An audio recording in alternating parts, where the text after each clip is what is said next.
निरञ्जनं नित्यं अनन्तरूपं भक्तानुकम्पाधृतविग्रहं वै ईशावतारं परमेशमीड्यं तं रामकृष्णं शिरसा नमामः. Namaste and welcome to the 12th talk in the series Guided Meditation for Beginners, wherein we are repeatedly going through the process of meditation and then discussing one of the steps in more detail. So as usual, let us begin our session with the meditation. Let us meditate. Please sit upright, keeping your back, neck and head in a relaxed upright position. Visualize your whole body to be strong and healthy.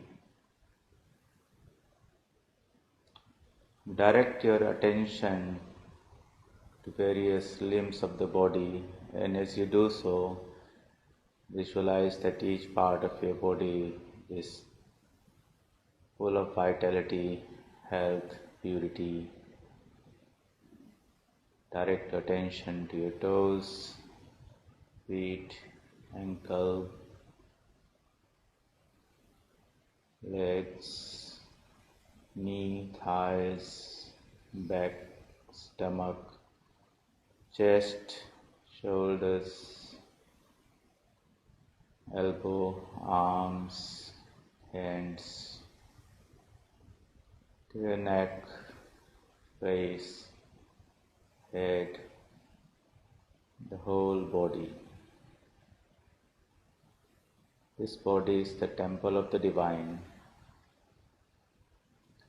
At the core of our being, it's filled with infinite consciousness. Now focus your attention to your breath. Visualize that as you breathe in, you are breathing in pure light that fills every cell of your body, every corner of your mind with its divine effulgence, full of purity and bliss. Breathe in a rhythmic and slow way. Inhale and exhale deeply. Breathe in this way for 3 times.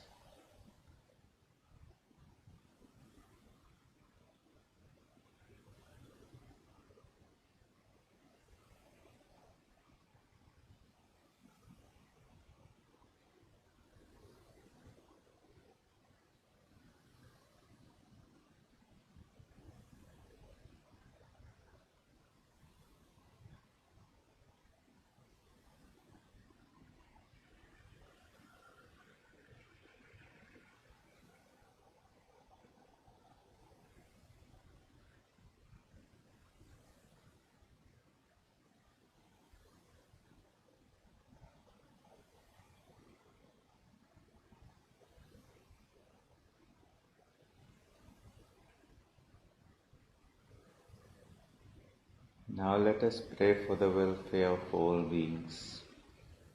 May all be happy, may all be peaceful, may all seek the divine within themselves. Send out your prayers for the welfare of all to your right. Visualize your thoughts radiating out from you, and whomsoever it touches, that person being is spiritually benefited. Send your prayers to your left,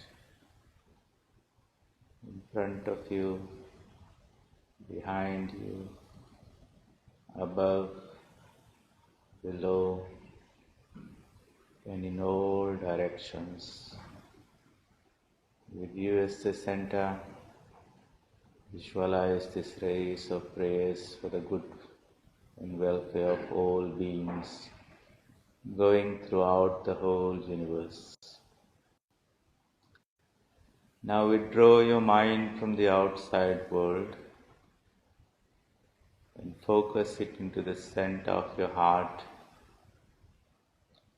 Therein visualize a beautiful lotus, fully bloomed, full of freshness and fragrance. In the center of that lotus, visualize a flame, steady as a lamp kept in a windless place, spreading its radiance in all directions, dispelling all darkness from within your body and mind.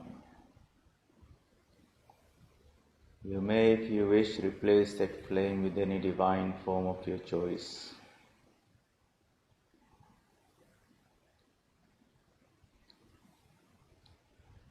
You may visualize the divine form seated within you, full of grace, love and compassion, the source of all excellences, extremely eager to bestow all those divine qualities on us. Visualize that the light radiating out from him or her is the light of knowledge that dispels the darkness of spiritual ignorance. It's a light of absolute purity that fills you through and through with holiness. It's a light of bliss that fills you with joy. It's a light of supreme peace that fills you with serenity and tranquility. It's a light of beauty and strength that makes you strong physically, mentally, emotionally, morally, and spiritually. Feel the love and radiance of the divine within you, surcharging you, filling you with strength and vitality, purity and goodness, peace, and all divine excellences that you can wish for. That divine within us is our own higher self, and we are the light from the divine source that activates this body-mind complex. Focus your whole mind in a prayerful way to the divine, praying for spiritual knowledge, praying for devotion, praying for illumination, praying for freedom, praying for peace, for ourselves and all. If you are initiated, you have a mantra. If not, you may repeat the universal sound Om, or the mantra Om Namo Bhagavate Ramakrishnaaya Namaha. Once more, focus on your breath and make sure it is deep and rhythmic. And synchronize yourself to that rhythm, to the process of repetition of the mantra. Keep a watchful eye on the repetition. If the mind wanders away anywhere, carefully and gently bring it back to the process of repetition of the mantra and lock it to within yourself.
Asato ma sadgamaya Tamaso ma jyotirgamaya Mrityorma amritam gamaya.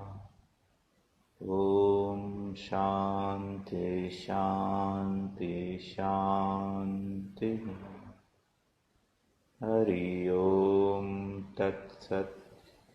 Shri Ramakrishna Arpanamastu. So in this way, slowly extend the duration of your meditation, at least trying to reach half an hour daily. More than just the duration of meditation, the quality of meditation is more important. By quality we mean how concentrated your mind is. Is it restless, or you have been able to lock your whole process of the mental process into the repetition of the mantra and the visualization of the divine form? Yes, there will be distractions. In the beginning, the distractions will be more, but as you practice, and practice makes perfect, you will find that your quality of meditation or concentration will improve. On some days, it will be even better than other days. You will find that. For that reason, you should not give up the meditation on a day when the mind is not so cooperative.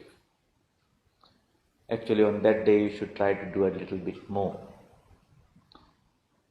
Because the mind has not been trained for this process of meditation from childhood.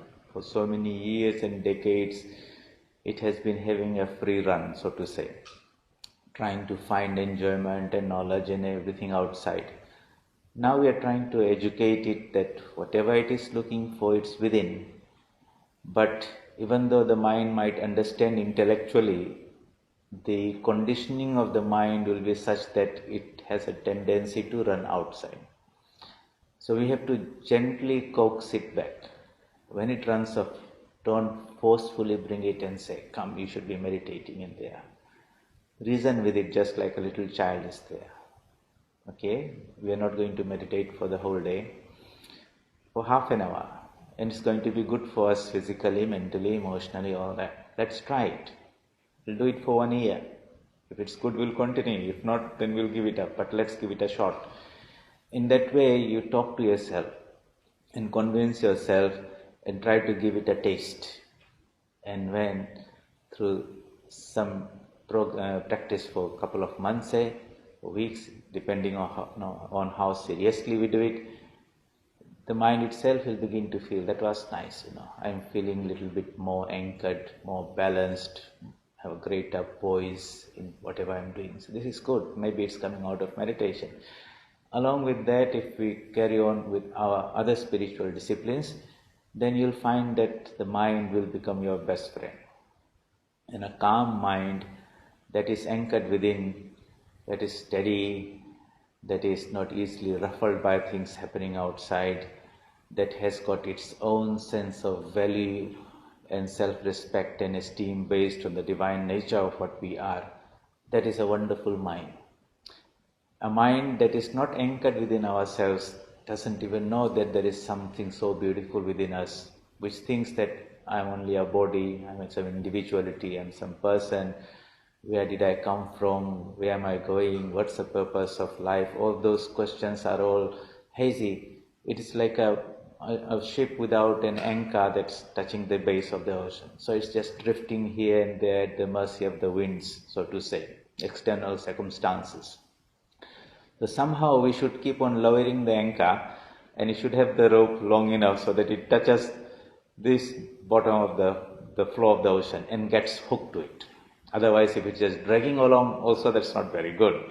So once that anchor gets hooked to something, then you'll find that the waves will come and go, the wind will blow, but you are steady in your own place. And that sense of stability and balance is something so nice. Otherwise, we are helpless, so to say, in this world. We chanted that prayer, little prayer, Asatoma Sadgamaya. It's a very beautiful Vedic prayer. The meaning is very simple. Asat means that which is temporary. Sat means that which is permanent. So the prayer is to the divine, saying, look, I have become identified with this temporary changeful world. My body is changing, my mind is changing, my sense of I is changing, the things that I am attached around, that is also changing. I have very little control on those type of things. And this is my plight, because I have surrendered my freedom to these things.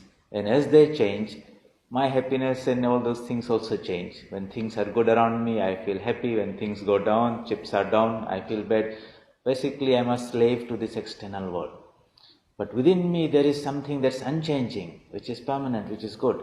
So the prayer is, oh Lord, can you please unhook my mind to all these attachments to the things, external things, and anchor it to you, which is the permanent essence or substance inside me.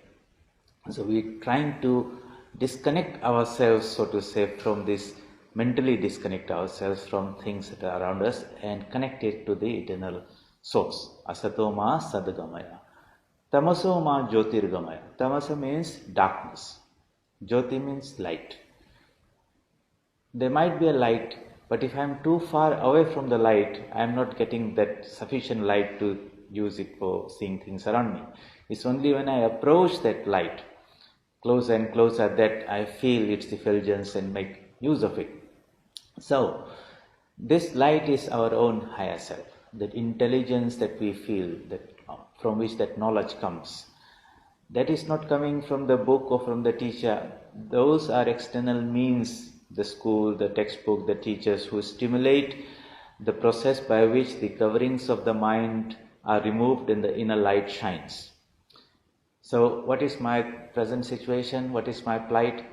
Everything is so confusing. I don't understand anything. I think I understand few things, but if you dig a little bit further, I don't know answers to things.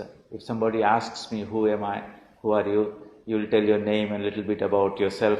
But he says, so who are you really? Don't tell me about your body or your age or your gender or your nationality. These are things about your body and mind. Who are you really? Then you will say, I don't know who am I. And think about the situation we are going through, this whole journey of life, knowing so many things around the world, and that's available through your internet and Google and everything, and don't know who we are. That's not a very smart way to go.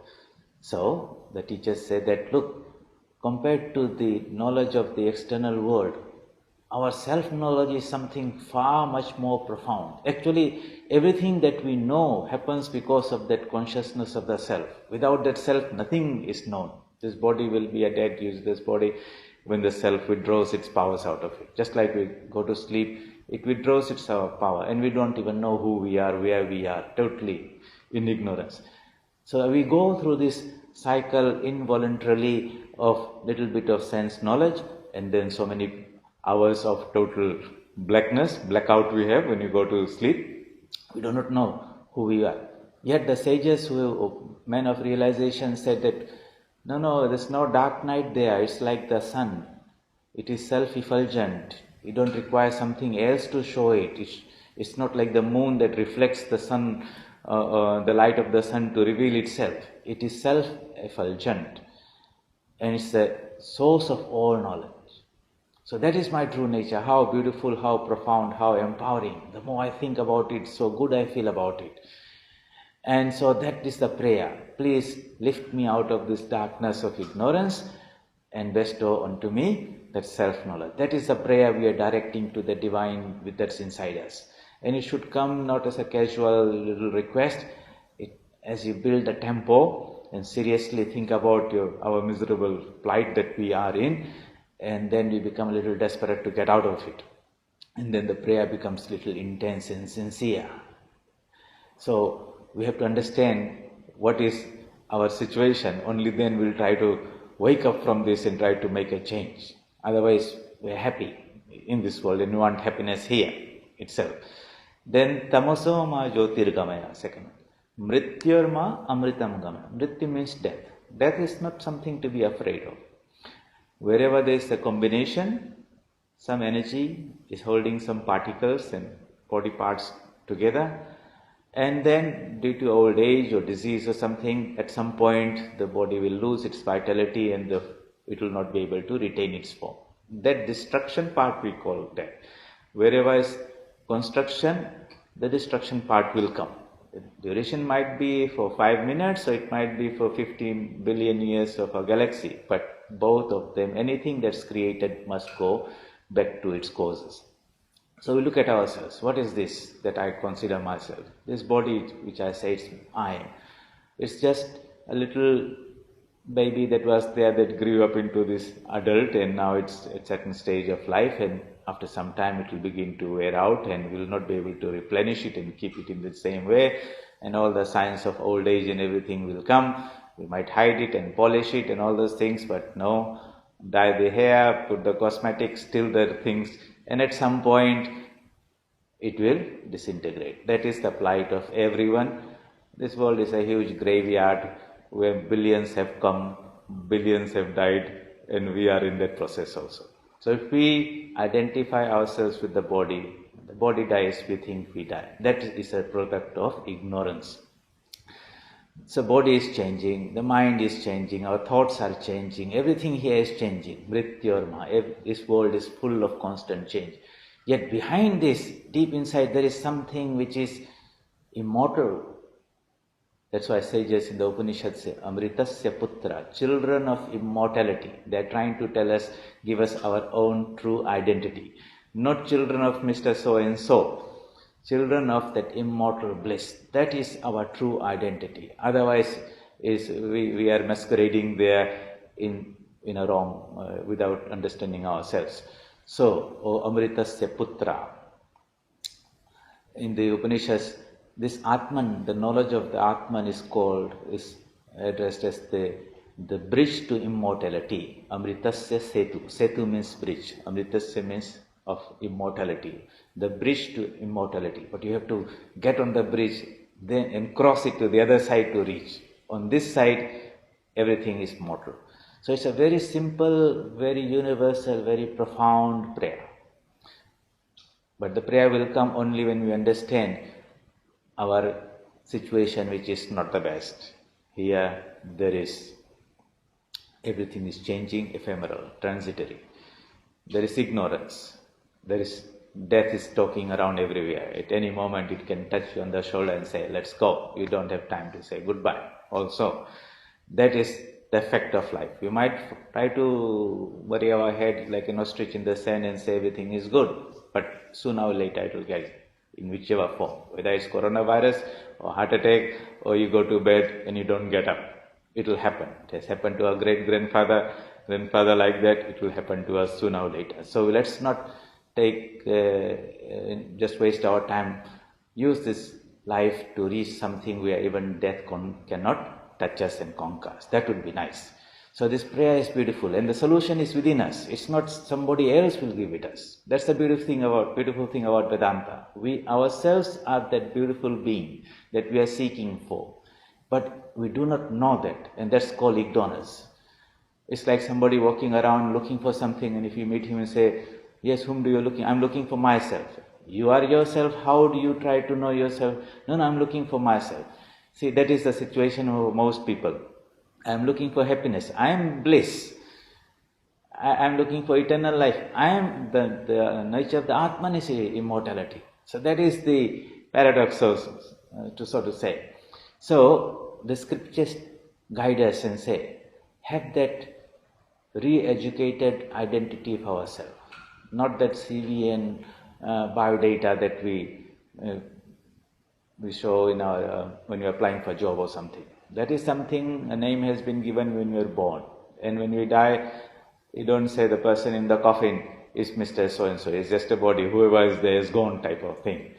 So in this journey of life, as we go through different professions and different duties and responsibilities, whether we are monks or householders or whatever we are, doctors, teachers, nurses, whatever professions, it does not matter. Within all of us is that same infinite power. Behind every wave is that same ocean. The choice is, do I want to carry on like this little wave being tossed around left and right and knocked around by all little waves around us, dragged here and there, or I would like to be infinite like that ocean.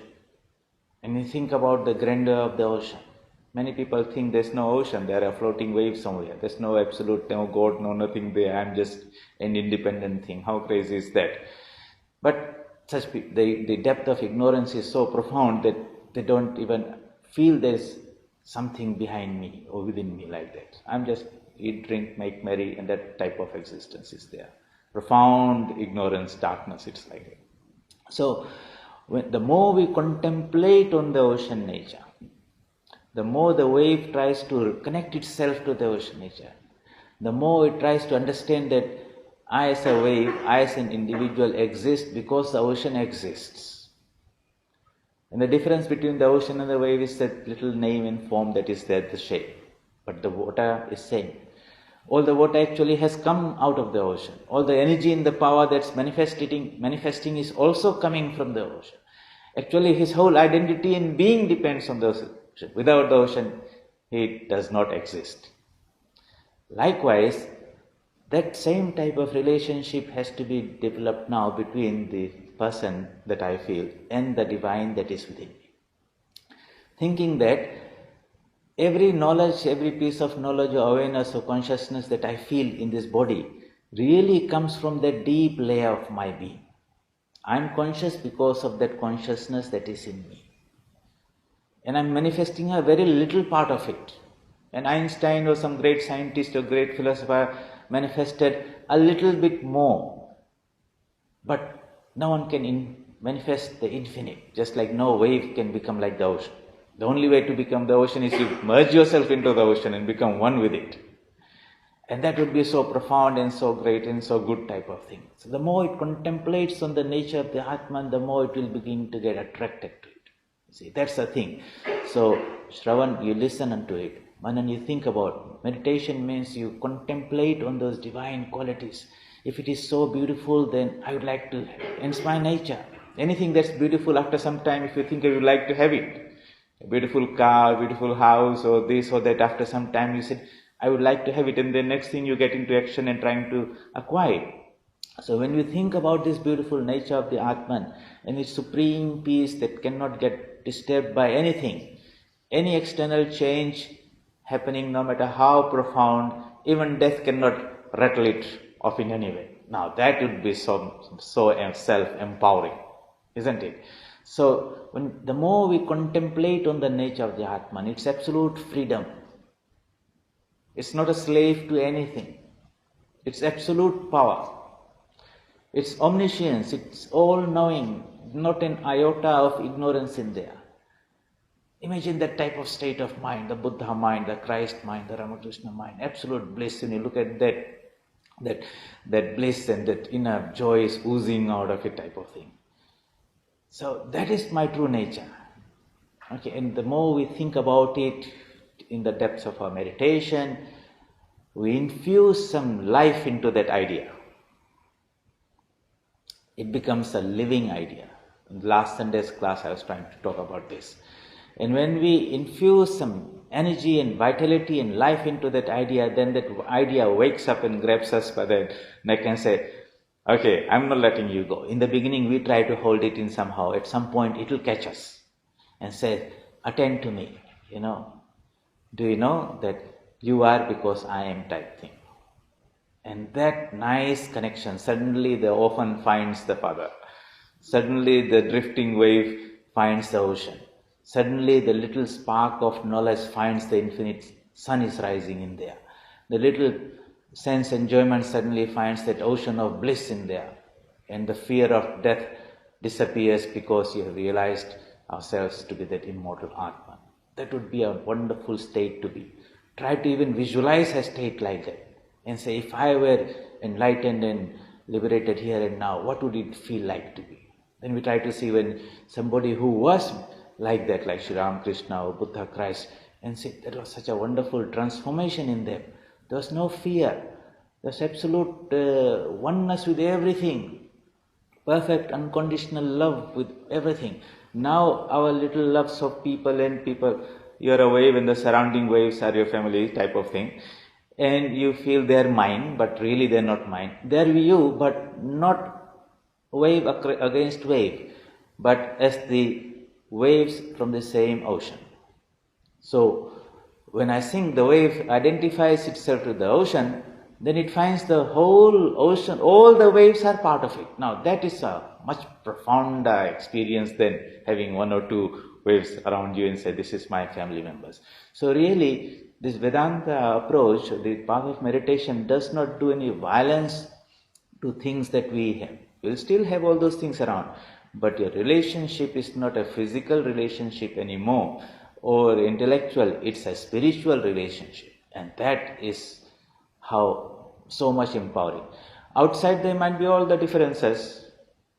Somebody is black, somebody is white, and all these things are there. Different waves are there.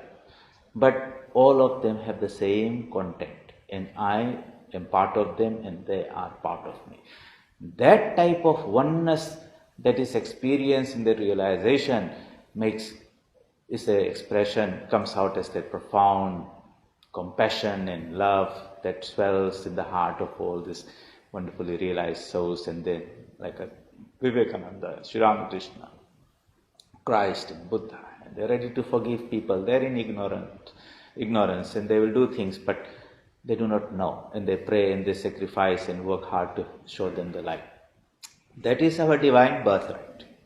We can shilly-shally around here and carry on playing around, or you can say, let's get into that task, and if I have to do it in this lifetime or 50 lifetimes or 100 lifetimes, then why should I get whacked around and knocked around in this world and suffer so much? Let me get to the job. And so some seriousness comes. Otherwise, it's a little bit 5-minute, 10-minute meditation if you get some time, and other times you're busy with all these toys of the world, so to say. And at the end of the day, when you look back, what did I achieve? Now just busy. Busy for what? Nothing more or less. What did I do? I did so many things for so many people. What did I do for myself? No, I didn't have time for myself. That is, that type of story will not be very, very palatable when we are in old age and say how life has gone and everything is going to drift out. So one must wake up and must have alertness. They alone become free who are awake to the idea of freedom. That freedom is within us, trying to express itself in so many ways. And the difference between man and man is in the degree of that expression. Somewhere we find more, somewhere we find less. It's the same power. Just like same 240 volt is going around through the electrical circuit, but there is some smaller bulb of 40 watts or 60 watts, there might be 1,000 watt bulb. It's not that one has more power or less. One is able to express it more and the other is less, depending on the wattage, so to say. So as the mind becomes pure through meditation and contemplation, the inner light begins to shine more and more. It's not that we create the light, it's just that the covering the dust that is there on the light bulb that has accumulated over a long time, we are giving a little bit of white. With every repetition of the mantra, with every session of meditation, a little bit more cleansing takes place and the light shines and suddenly you feel good, you feel self-luminous, you find that inner joy and balance and all those things. So meditation is very, very empowering. And if we really do it in the right way and understand the glory in the nature of the Atman or the self that we are, you'll find that a lot of our problems will disappear. It's because we don't understand that wonderful thing that's inside us that we are trying to seek those things outside us. And we think that getting this thing or that thing, we will fill that void that is in me and make me complete. Whether it's getting a house or getting some position or some material thing or some name or fame or people must like me to validate that I am good. No, your goodness is within ourselves. So you'll find that all the grip of the world and dependence and everything will begin to drop off. Nothing matters outside. Whether the world appreciates or not, nothing matters, because within me, I am something so profound, so beautiful that the world cannot even imagine or ever give this. And that's my divine birthright. How silly is that I give these wonderful things and go running around outside things. That process of re-education must go with that meditation. So utilize this common sense and intelligence that is given to us to process how we are doing things, and you'll find a lot of things are not done in the right way because from our education this Atman self nature was not taught. So we were very seriously thinking that happiness and life and everything is out there and we struggled. Here we bring the spiritual knowledge and says it's the other way around. Whatever we are seeking for is within. So we have to now integrate the spiritual knowledge of the self into our everyday life. And you'll find that there will be a flip over. In the flip over, your attention and everything, your self-value of who you are, what you are, doesn't depend on what others say. That itself is so empowering. You're no longer a slave to somebody who says something nice, you become happy, or somebody criticizes, you become miserable. That is slavery. Here you know your self-value, whether the world acknowledges it not. See, this is what is self-empowerment. And you do all this type of things, halfway for mental health or issues and everything automatically disappear. When we bring in the light of knowledge, the darkness of ignorance automatically disappears. Do not harp about darkness. Don't harp about our shortcomings and misery in things. If you say it's dark, that's not going to drive the darkness away. The process is to bring it the light. Make that light brighter. As you make it brighter and brighter and brighter, darkness will automatically recede away. And this is that light of knowledge that's within us. So think about it, we meditate on it, we try to apply it in our everyday life so that in that hour of meditation, we intensify it. And then a part of that residual meditation, so to say, lingers throughout the day in the midst of our various activities. That is the test of how good our meditation is. And then if you do it repeatedly, you'll find that you'll approach and keep a little bit of balance and meditative awareness throughout the day. We will discuss this in more detail in tomorrow's class, because now the Sunday's class, the mind meditation techniques and all this, and this guided meditation is beginning to merge into one point, and they will overlap and reinforce each other. So we'll see you tomorrow. In the meantime, meditate with great intensity and seriousness. The Holy Mother says, one repetition of the mantra with concentration and devotion is better than 1,000 repetitions mechanically. So when you meditate, repeat the mantra, the whole mind should be focused onto that. See the mantra rise, see it goes there with great clarity, and you'll find this time will begin to sort of slow down, and the mantra or the object of meditation will occupy your whole mind. That is what is called concentration. And as you go there, the whole world will drift out of your view, and you are merged in that, you are in that zone, so to say, as I said. And the deeper we go, the more the coverings are removed, the more that light will feel. We cannot explain those things. Those are things to be experienced. So, the gist is, whatever you are seeking for, the most beautiful person is inside you, your own higher self. Full of bliss, full of grace, full of love, full of knowledge, ever eager to bestow all those type of things. We've been looking outside not paying any attention, even acknowledging that higher self inside us. Now we are going to turn around and say, reach out and make that connection. Having made that connection, we get empowered, and then we can again play the game of this world if you wish, but then the manifestation of that power is at another higher level. And all these great beings, the Christ, the Buddha, Vivekananda, were ones who were anchored in that knowledge and that awareness, and they could draw as much as they wanted, and they shone like the sun, not like a little lamp. That is potentially possible for all of us. Until that happens, we can't get beyond this. So, we'll see you tomorrow.